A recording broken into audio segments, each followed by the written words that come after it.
And while the media flies into a frenzy over the latest sanctions against Russia, there's still no clear evidence tying Russia to any wrongdoings. One America's Pearson Sharp explains why the sanctions may be a troubling sign of division in President Trump's administration.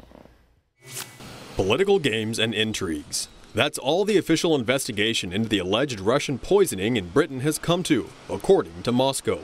And based on the evidence, or total lack thereof, they seem to be right. Months after the initial attack, the story continues to change, and there has been no concrete evidence tying Russia to the incident at all. The timing of the attack is also odd, considering just last November, Russia completely destroyed its remaining chemical weapons, all 40,000 tons of it.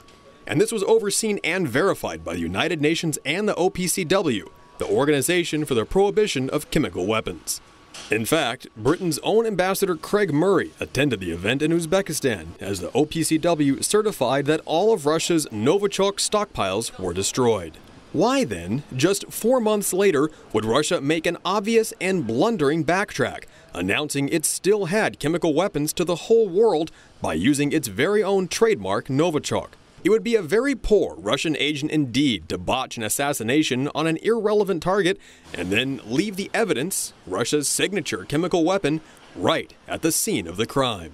But for a supposedly military-grade, lethal substance that took decades to develop, the fact that just 1 in 5 of the contaminated people were killed must be disappointing, especially when the only person killed was just an innocent bystander and not even the alleged target. The British narrative loses more steam when an official government laboratory in Switzerland discovered the chemical agent BZ in the samples from the attacks.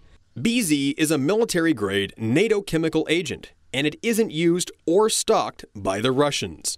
Furthermore, BZ, unlike Novichok, wasn't very effective at killing targets, though it does cause hallucinations, which reports say the victims appear to suffer from.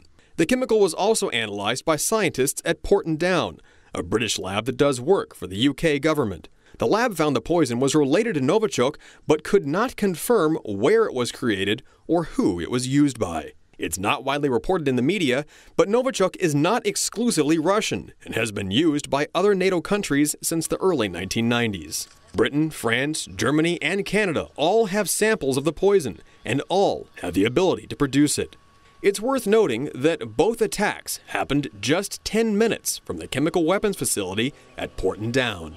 But rather than an attack on an elderly, retired Russian double agent, many experts say the entire scenario was likely concocted to continue stoking anti-Russian sentiment. The aims of those who are behind the further twisting of the so-called Skripal case is obvious. They are trying by all means to keep the anti-Russian rhetoric alive, which is very beneficial to them and serves as a tool to demonize Russia. World leaders leapt at the news of the attack, rushing to condemn Russia before any evidence had even been produced.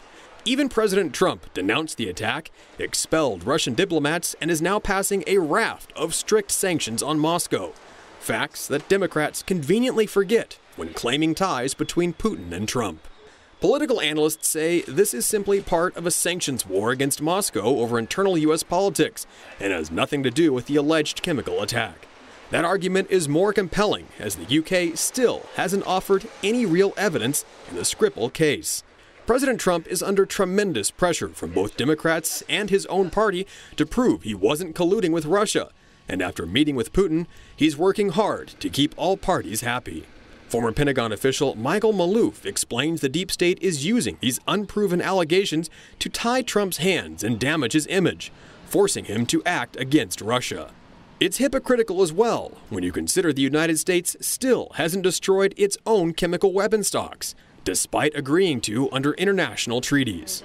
The entire case, as well as the latest sanctions, are a worrying sign that President Trump's own administration is working against him. While Trump fights to improve relations with Russia, one of the few countries in the world that could threaten the United States, Republicans and Democrats continue edging the two nuclear powers closer to the brink of war. President Trump has called for improved ties with Moscow, but National Security Advisor John Bolton, as well as Secretary of State Mike Pompeo and UN Ambassador Nikki Haley, are all demanding Trump take a harder line. And while Russia has offered to help with the investigation, neither the UK nor the US have responded, instead refusing to cooperate with Moscow in the case or provide any samples of the alleged chemicals. The end result of these tactics is clear: manipulating the president by creating the dual narrative that somehow Trump is both colluding with Moscow and is yet also incapable of fixing US relations with Russia. But by cornering Russia, this short-sighted political maneuvering is setting the stage for a much bigger global conflict, kicking off a potentially devastating trade war with one of the world's most powerful nations. Pearson Sharp, One America News. Want to see more videos like this?